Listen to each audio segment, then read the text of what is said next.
Good afternoon.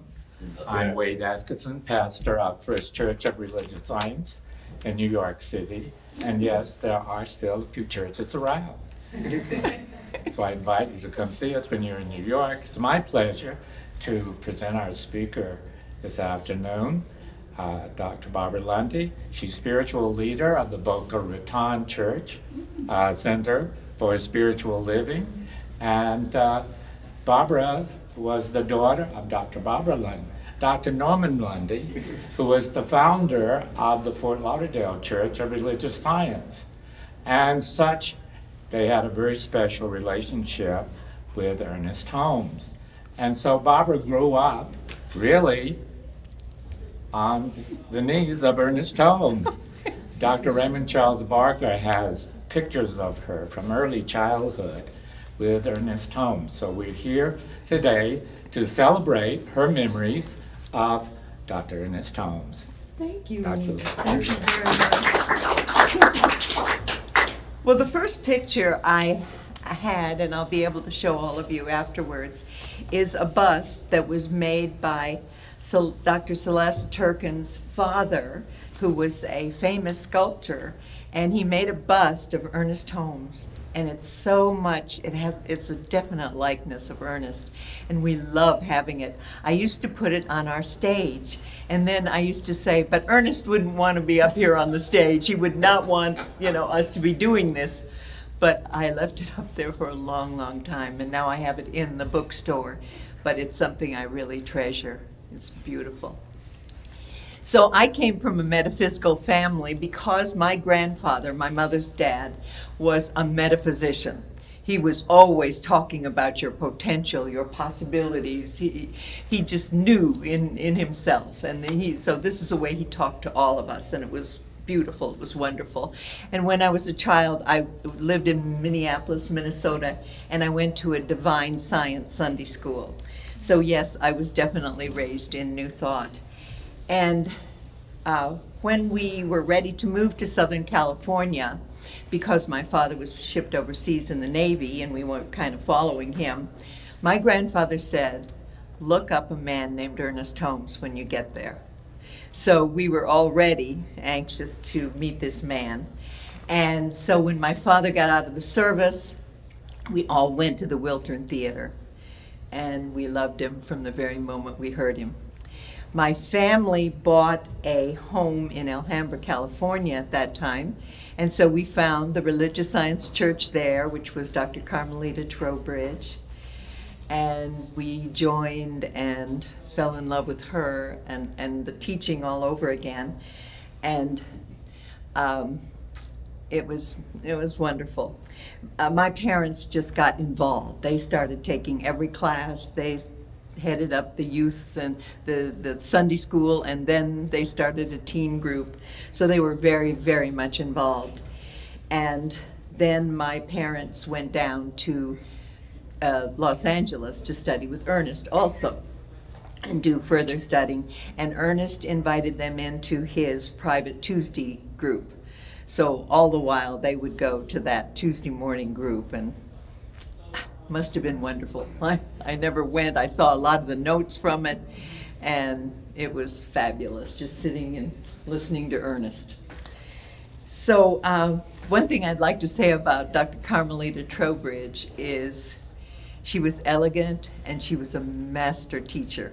She was just fabulous. And my grandfather and my dad would escort her in. She wore long flowing gowns and robes, and they would escort her into a meeting, and as my mother would say, the doors would slam in my mother and grandmother's face as they escorted Carmelita forward. But it was just a joke because we all loved Carmelita. She was a special lady.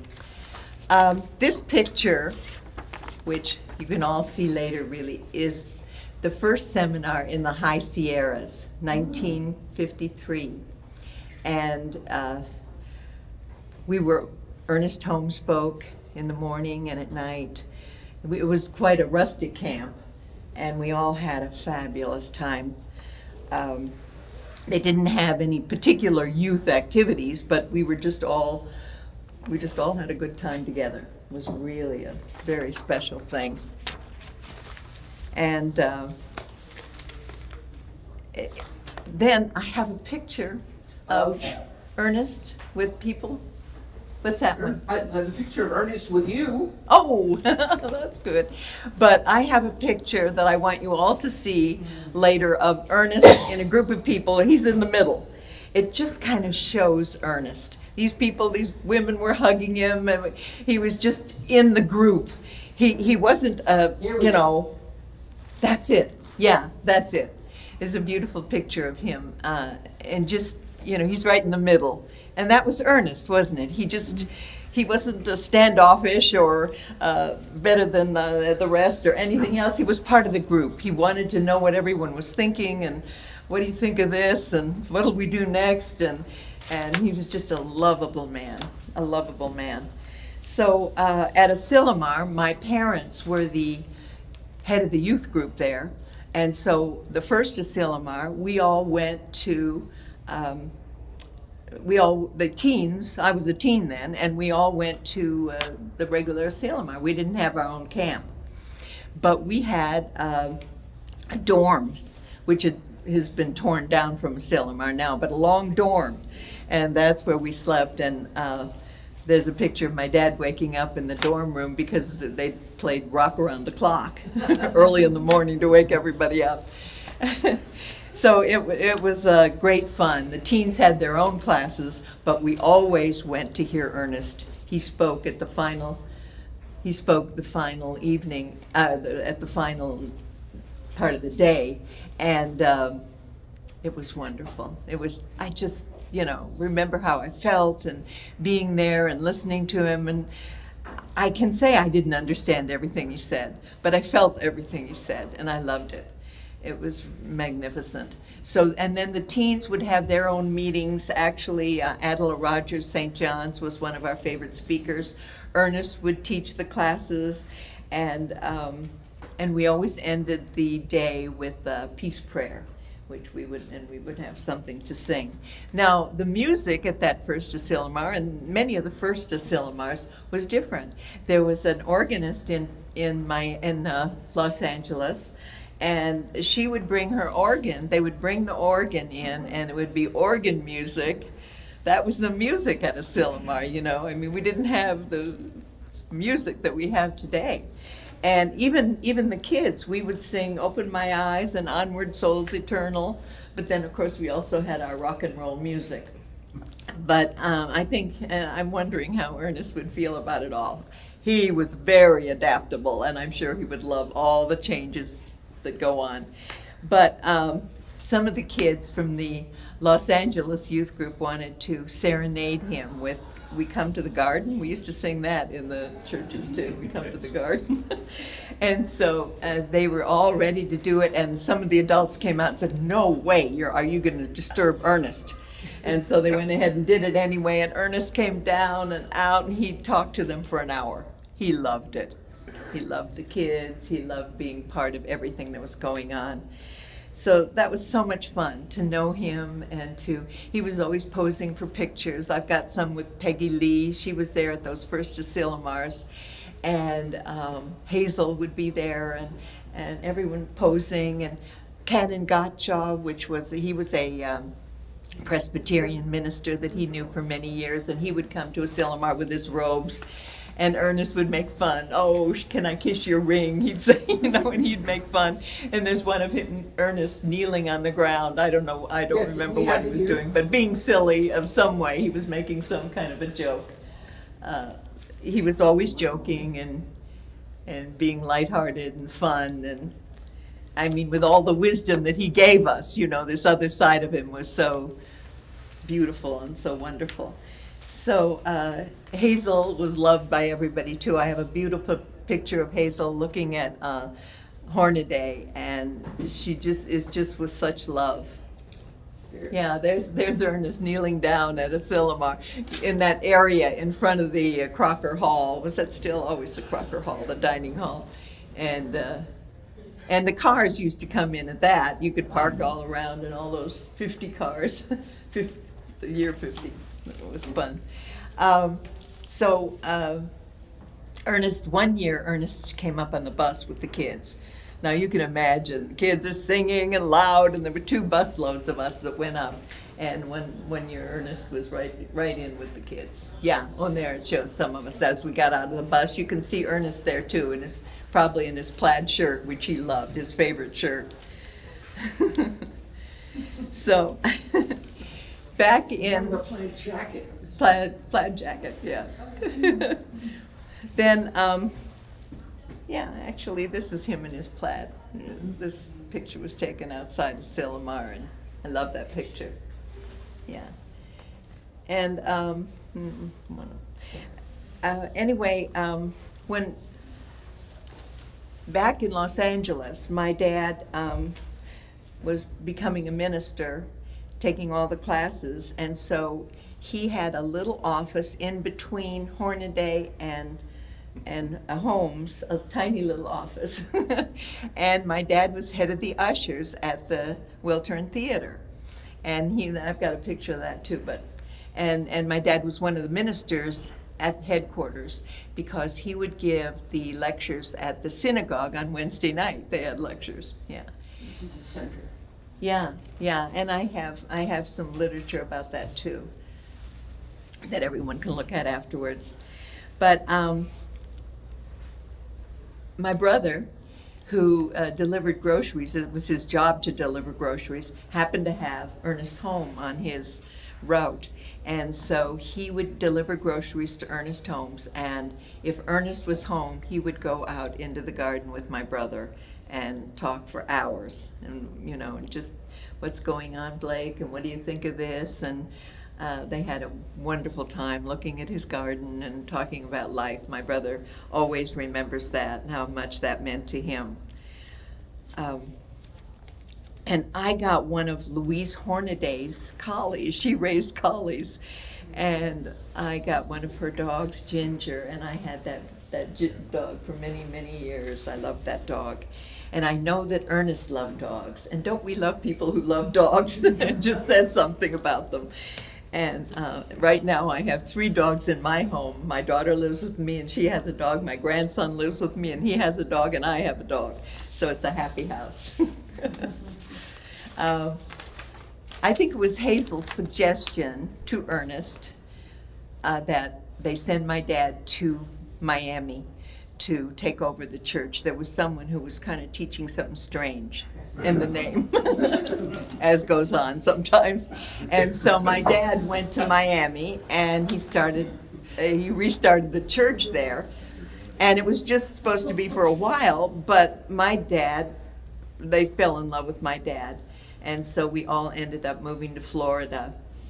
And after a while, my mother became a minister, and so my mother taught in the Fort Lauderdale church, and my dad taught in Miami, and they lived in the middle, and both of them got in their cars in the morning and drove in opposite directions.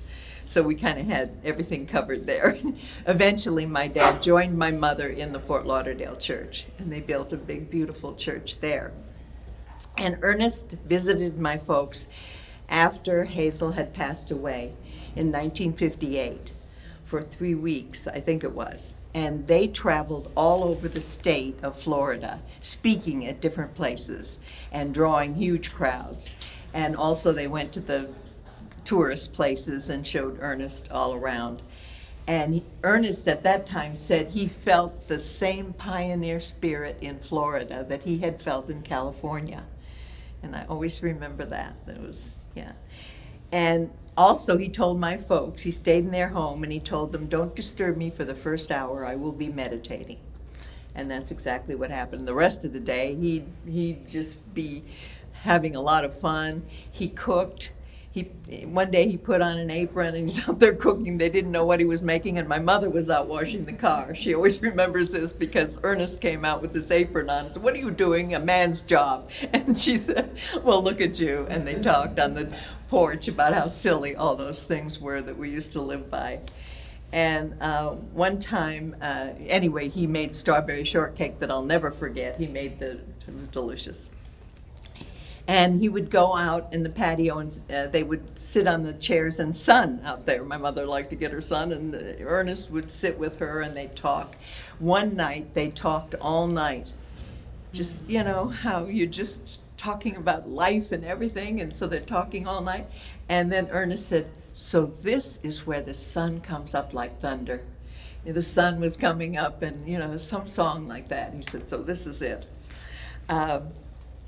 Ernest gave the Sunday lectures in Miami when he was there, and he was there also to present my dad with his doctorate. And so when they would go out shopping, and they had these cute little beanie, this is so fun, they bought these hats, and when they would go around Miami Beach or wherever they were, Ernest would go, "Dr. Lunde, doctor." You know, he was a new doctor, and so that was just, you know, that was Ernest. He was playful and so much fun, and you know, he really wasn't holier than thou or anything like that, and yet wherever he was, people felt his spiritual authority. You know, I mean, you just felt here is someone that I can listen to, that I need to listen to. And so my dad at that time said, "This is where 6'3" looks up to 5'3", because that's what Ernest was, 5'3", but you never thought of him as being short. Ernest gave my parents the key to his home when they were going to come to to California for meetings. And one morning, my dad and Ernest left early, and my mom found a note on her bedroom door. It says, "Breakfast is ready, cream chip beef is on the stove, bread and toaster, enjoy." That was Ernest. He was just so thoughtful, and he loved to cook, he loved to putter around in the kitchen. And I have been going to Maine in recent years. Now, I knew Ernest is from Maine. He was born in Lincoln, Maine. So I had to go visit Lincoln, Maine, and look around and find from the archives where of course it's not there anymore, their old farmhouse, but I just felt so excited to be there where he was born. And then I went to Bethel, Maine, where he was a young boy, and that was the last of his schooling. He went to the Gould Academy there in Bethel, Maine, and I think he quit about 15 years old. He didn't care for formal education anymore, and he was educated all his life in many, many ways, and he spoke in colleges and had many, many honorary degrees. But he was the city records. Oh, that was so exciting.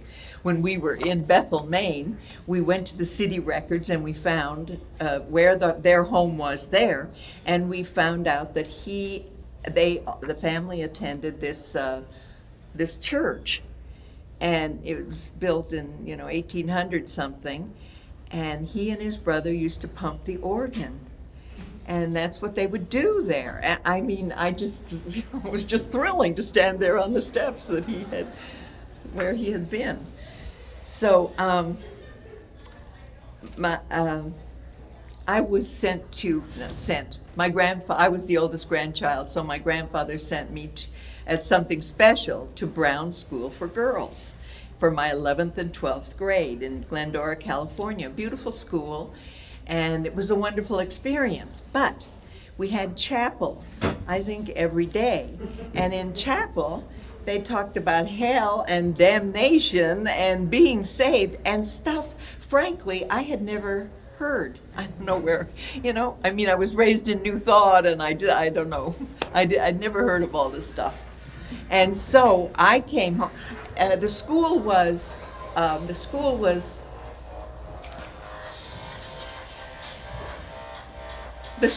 first grade to high school.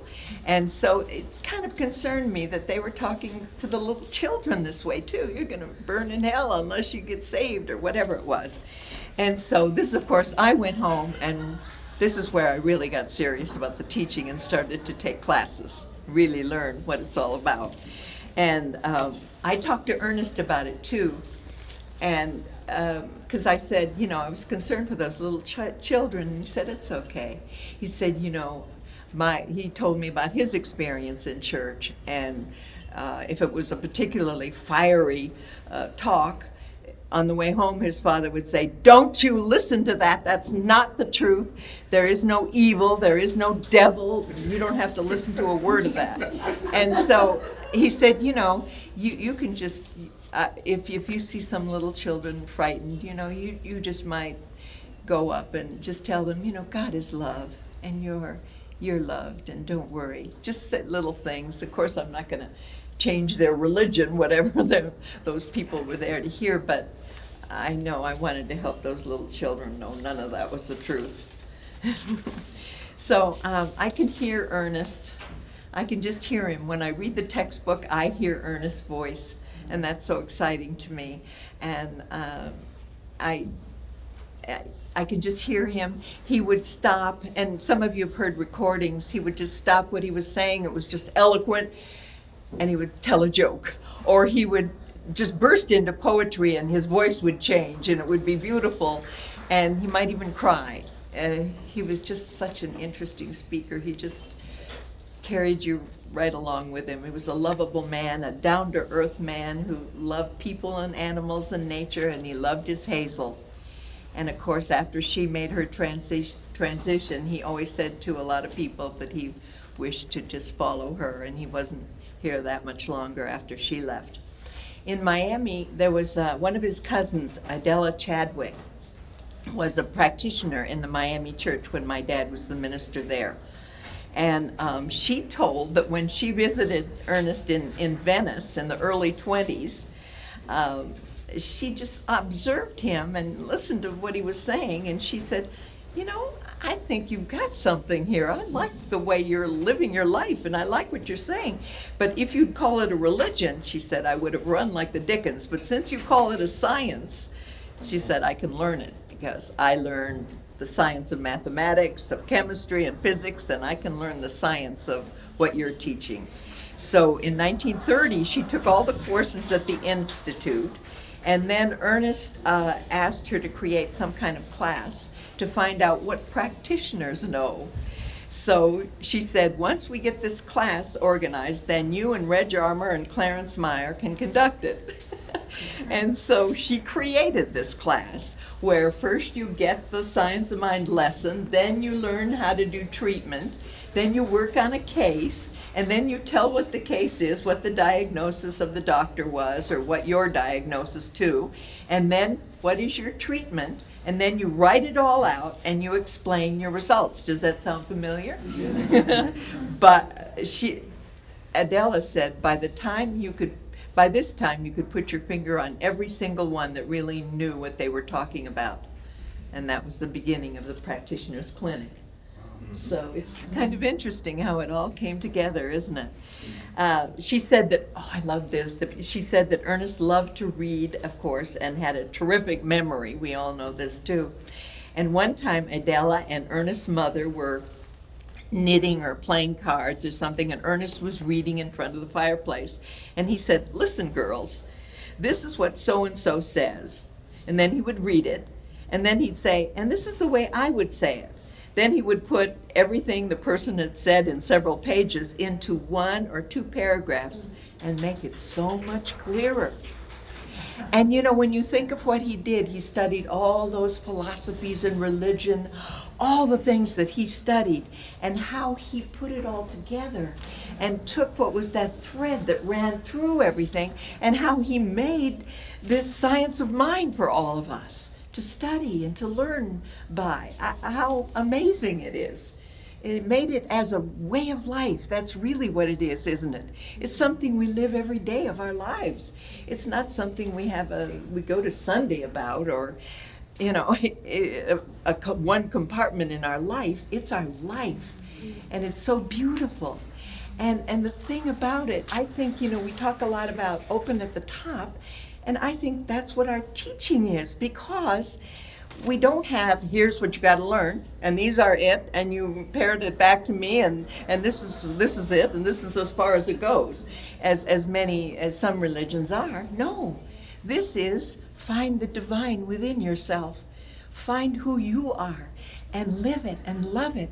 And there's no limit to what you can learn and be and do and have. And so that's like, there's no lid on what we do. And we're not looking for, I have people in my center, they come and they say, wow, the first time, this is what I've been looking for all my life. We've all heard that, right? I love this teaching. This is wonderful. And many of them come, and they come on Sundays and they love it, and they love it on Sundays, and they have it like a positive thing, a positive way of life, which is very popular and more popular now. But science of mind is so much more than that. There's a higher power at work in and through all of us, and we understand the creative process, and we learn spiritual mind treatment. And Ernest lived this teaching all his life.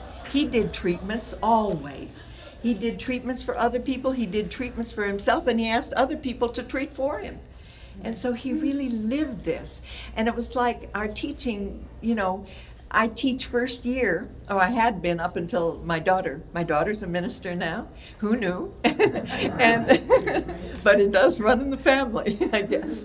And so she's teaching the first year now, but I'm kind of going back to it because I miss it. And I always loved it that I could teach it every year. If I weren't a minister, maybe I would miss a few years. And because I'm a minister, I'm teaching class.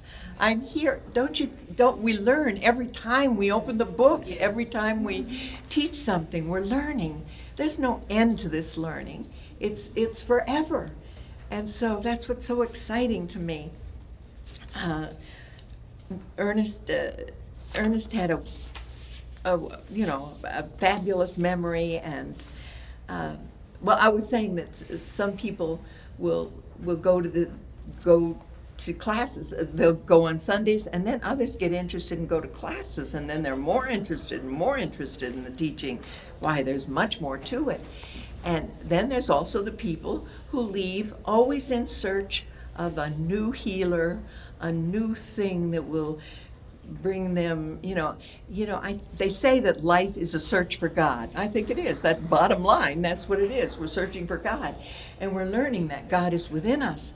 But there's so much outside stuff about God, and that people get involved in, and they're looking for their angel guides and the psychic messages and the latest charm, and then very often they'll come back and they'll say, I'm back. I'm back where I belong. This is the teaching. I'm through searching around for that final something out there. And I think that's it. We're all learning. We're all learning. We're learning to be. We learn about prayer. Real prayer is treatment. And I love the name of it because I love for people to know the difference. I love the idea that we don't believe in a God that has everything arranged and all planned out for every one of us. We're free. We're free beings, and how open and wonderful life is for all of us. So I love the teaching. I just think it's fabulous, and I love teaching it, and I guess that's why I don't think of retiring. I'm older now than Ernest was when he passed away. I'm older than my dad was, and he passed away. But I'm not thinking about retiring yet, although I have my daughter coming up, and I kind of wonder about my grandchildren. Maybe they'll all be in it. We all love it. But back in 1953 at the High Sierras, at this wonderful camp, it ended with what they call the Sermon on the Rock. And Ernest, now there's a whole book, seminar lectures that were made at this week during this camp. And I remember sitting on that rock. The whole bunch of us were sitting on that rock. Ernest was standing there with the sunsets behind him. And he gave this most wonderful, let's take this home. down into the valley and down into our homes, what we've had here this week. And you know, when we're at a Sillamar or we're at a convention like this, what we receive and how we feel when we leave, well, that's, you know, we were all just so inspired. And he just said, let's take this home and love each other and love the world and you know, put this into our life. And isn't that what we're all doing anyway? All of us here, we're teaching and practicing. And we couldn't be teachers without practicing this. And that's the whole of it. We're really practicing it first. And we keep practicing it, and we keep finding it more and more exciting and more wonderful. So, let's see. I just, well, I don't know, do we have any questions? Jay. Oh, look who's here. Yes. Look who's here. It's Ernest himself, isn't it? You know? Get the movie.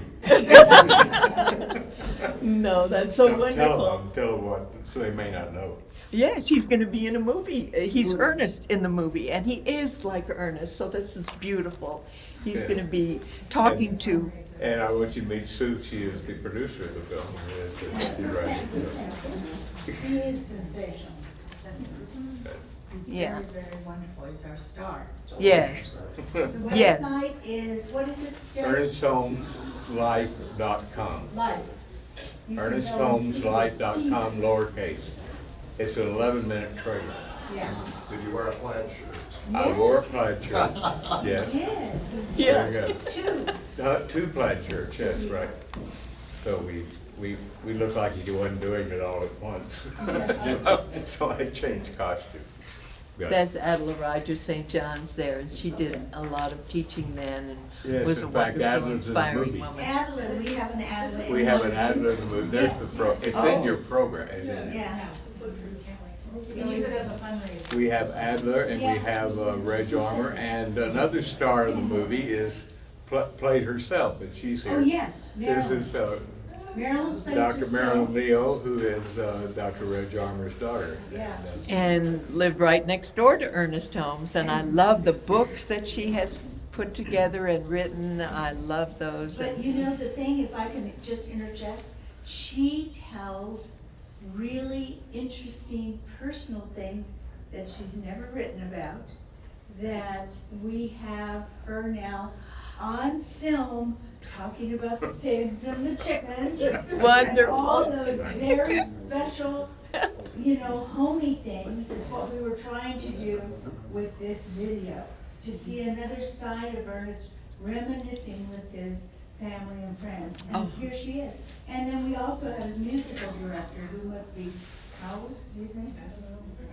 Who plays the songs still? Yeah, playing Ernest music. Yeah, Richard Fravor, he was the Yes. last Yes, musician. He's stayed on for the Beverly Hills Church for yes. 29 years. He's just the cutest thing. And he says about Ernest always saying, where did you get that song?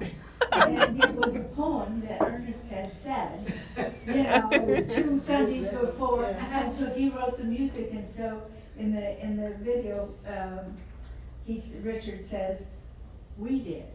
And he says, we did? Which is very cute, with all of that. So In thank you. Yes. the movie, I'm doing a version of Ernest's voice. Anyhow, and I'm kind of talking like it. Marilyn said I didn't quite have it. Somebody called me in the meeting in here and said, saw the trailer, really loved it, and I was writing this. And your voice was great. And I said, yeah, I said, but it's not Maine. Because Dr. Holmes was born in Maine, had a Right. Maine accent. Right. Actually, I was with Fenwick Holmes the last 3 years of his life, and the voice I was doing was actually Fenwick. So that was his brother, so pretty That was his close, brothers, right? and they talked like it anyway. Yeah. And they both kind of came up out of that from this Yeah. record, so anyhow, it's wonderful. I hope all of you ordered for your church and have it there and do a fundraiser, and you're gonna have a wonderful program set for everybody who does it. Yes. And, Well, in other words, we have, the main thing I want is for every community, every church to know how to put on events with excellence. So that you really know how to do big ones, small ones, but I've got a manual with every single tab of what you need to do. And so if you ever have questions, you can go there, because about 3 years ago, I went to a roundtable session, and here were these wonderful ministers, and once they found out I was an event coordinator, that's all they talked about. They wanted to know how to do. And so this has kind of been germinating for a long time. Beautiful, So beautiful. it's a training and funding. Good. Yeah. Questions in the back? Oh, Maryland's. Just let her speak first. What? You want me? Yes, you. Go ahead. Yeah, we want you to speak first. You had mentioned the organist, Solomon, lived in Irma Glen. Irma Glen. Irma Glen. And right. and it was interesting because, you know, she wrote music to, with Ernest and all Yes. that. And someone contacted me a couple of years ago and said, well, can you tell me about Irma Glen? And I said, well, I really don't know much about her. And he said, she was a world-renowned organist. She'd Yeah, gone she all was. over the world, and I didn't know that. Yes, she Yeah. was. And George Goulding. Yeah. Wow. George, yes, I knew that. In fact, I have some sheet music of Ernest that I'm gonna give to the archives. It's music from that period. Yeah, right. After I make copies and give it to my music director to do something with this. I love, Jay, that you've always done that at Silmar, that you Yeah, we did the brought whole. Ernest. And I was to life. every year at Silmar and RSI, for 28 years, I did the Sermon by the Sea in the chapel where Ernest did it. And Yeah. I was a great honor. That's, you know, Ernest said that the only thing he would request is that we teach it like it is. Yes. Teach it like it is. And that was his main charge to the future. Yes. Yeah. there- Someone in the back. Go ahead. You know, I was really, I was fascinated, I'm so fascinated by anything we can hear about him. I'm so grateful to you. I thought, and who knows, but I thought he enjoyed perfect health his whole life until Hazel died. Is that true, or, and then sort of, then he had heart problems, and died quickly, a couple of years after she died, 3 maybe? I'll So tell- what, I'll tell the story about that if you will. how was he, and because you mentioned that, I was kind of surprised to hear you mention that he was lecturing after she died. Yes. I can tell them about those 3 years. Yeah. Yes. I would love to hear that. Yes. I was just wondering if he died of a broken heart, but maybe not. People often say that it was a broken heart, but it wasn't only her death, it was other things that were going on in the organization and that. But he was always healthy, and one time that I remember, he said, this must be what a cold is like. Yeah. We'll have to do something about that. Anyway, you know, he wasn't sick She at all. And he, let's see, wish I could remember the date, in March of 1960, right after Founders opened. Yes. It started it opened in January. He gave 6 weeks of one service. One the day gave the second service at 11:30. Ernest did the 9, I think it was 9 o'clock or something. My dad did meditation before that. Anyway, that went on for 6 weeks, and then about mid-March, he had a stroke. And then he passed on April 7th, I believe. Yes. And that's, he wasn't feeling well the last year, the last 6, 8, 9 months, because the executor of his estate is still living, and so I still get information. If you've read my book, there's a whole chapter by Bill Lynn. Yeah, Bill Lynn. And I keep receiving things of Ernest. Right now, I have in my room, which are going to the archives, his hairbrushes. And his shoehorn. Oh. And his, Cute. he and Hazel and Ernest, I think it's their birth certificates if I remember. marriage license. Jerome married them, his marriage certificate. There's a suitcase that I couldn't carry. I wouldn't check it in the airlines, and so, but we have somebody that drove here and brought it to us, and it will be driven to the archives. Suitcase that they used, right now it's empty. Just stuff like that. You know, we have one of his shirts. My mother gave me some of his shirts, and I gave them to people years and years and years ago. And then some years later, one of them came back to me and said, "You might want this." And the buttons had fallen off, but the buttons were in the pocket. Oh, So, you know, the threads. oh, So beautiful. that's the archives. That's It's on there. display now at the archives. Yeah.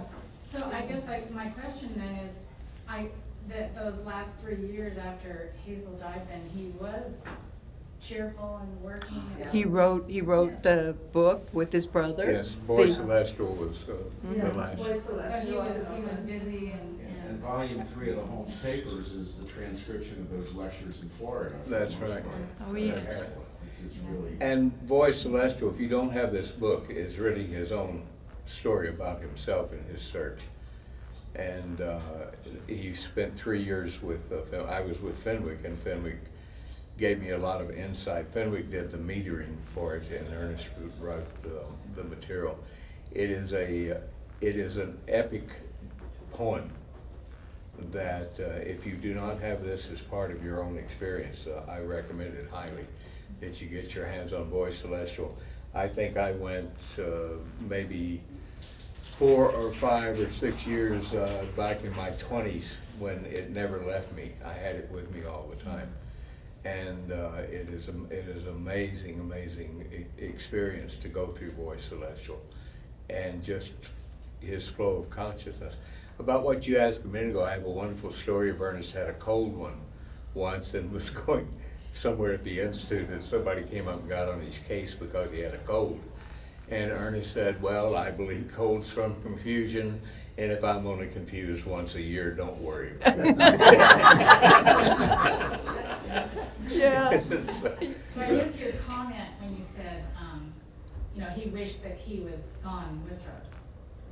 That wasn't just, that Well, wasn't a. Oh, I just meant, yeah, he just, something, yeah, he just, What was that?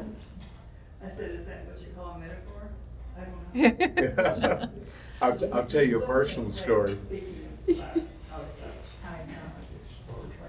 My wife and I, Dr. Carol Neal, privately we called ourselves Ernest and Hazel. Oh, that's cute. Carol passed 14 years ago, and before she died, one of the last things she said was, "I want you to promise me not to come in after me." Because this was 14 years ago, and so I honored her advice. But Very I good. think like her, with me, she's never left here. Yeah. And I think Hazel never left here. Yeah, he was extremely devoted, they were extremely devoted to each other, very, very, very close. Right, And you all knew her. Oh, yes. yeah.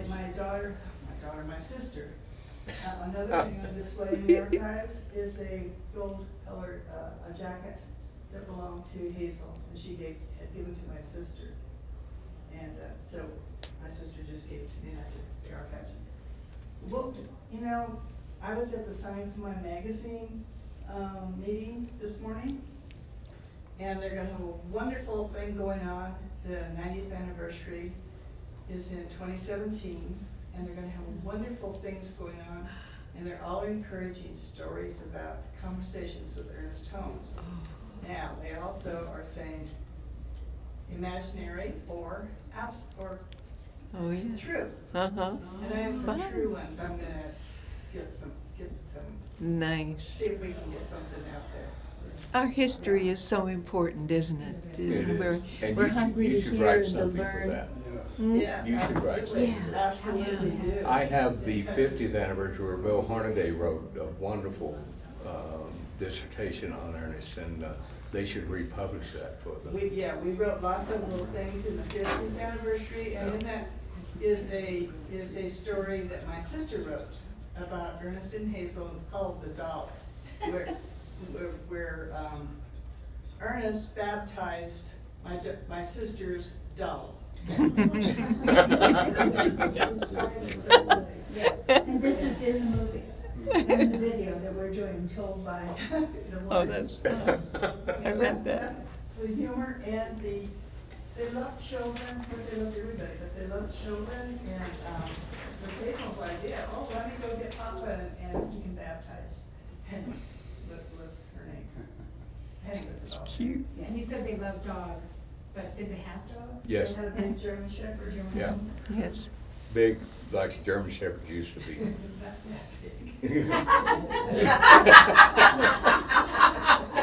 Ernest would ride him to the institute.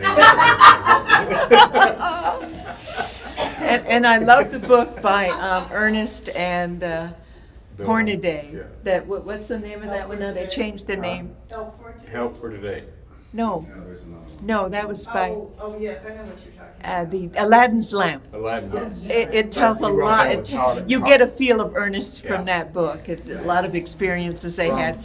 And when Hornaday was talking at the Silmar one time, he told how Ernest was always saying, "What did you say? Go back to first year." He Go would back to tell, first you know, what? Take first year over. I know, I wanted to do that a number of times. First year class. I have a Florida question. Yes. When I was there for many years, as you know, what I had always heard was that your parents started Fort Myers and then Miami, or was that incorrect? I don't know if they That They came on the West Coast they- first, and then they moved to West No. Coast of Florida, and then to Miami? No, That's they not were right. on the East Coast right away. Miami was first. Okay. Uh-huh.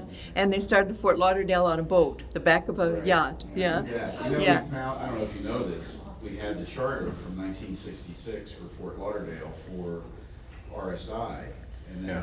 when Sherry passed away, Uh-huh. the caretaker that lived in the building, in the back of her closet, we found a 1960 charter from the United Church of Religious Science. Yeah, yeah. So somehow in there they switched organizations. And we didn't know about the old one, the original one until like 2003 or 4. Yeah. Very interesting. Yeah. There's a, Everybody, ask all your relatives, you know, grandmas, aunts, look in the attics and the cellars. The question over here. I just Over have here. a question. I have never heard much about Hazel, except that they were very close. What book is out that would give me a sense of what Hazel was like? My book, in its company. It's called what, it is company? And- Yes, Yeah. yes. and Hazel's, It's on sale at the archives table. Hazel's in the movie. Yeah, Hazel's in the movie. Do you all know Reverend Carol Huntley? Uh-huh. Yeah, she's amazing. playing Hazel. We're Oh. from California. Oh, of course. So Hazel was an opera singer when she was younger, and they got married. Hmm? She never sang. She never sang. Oh, Yeah. She studied, But, went to school, yeah. but she never sang, she's never on stage. and not they're even in a church or anything? no, Oh, no. they married when they were in their 40s, right? And she was just an elegant lady, and she was a practitioner for many, many people, and like a mother figure for Peggy Lee and others, and She's a practitioner along with Ernest for Peggy Yeah.